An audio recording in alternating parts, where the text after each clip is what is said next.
How to use the PLC of powder spray booth.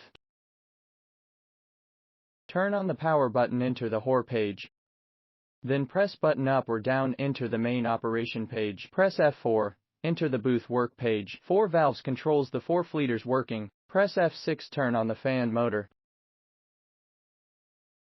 Press F5, exit this page. Press F2, enter the valve setting page. Set the working time of the valves. Press set button, choose the time, then press Int button. Set the working off time of the valves. Press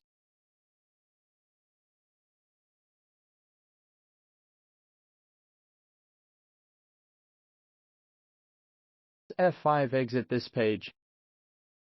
If you want to see the values, press F4, back to the display screen. This is power on, off button. This is the light on, off button.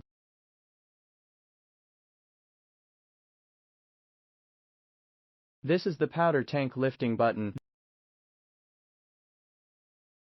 This is the emergency stop button.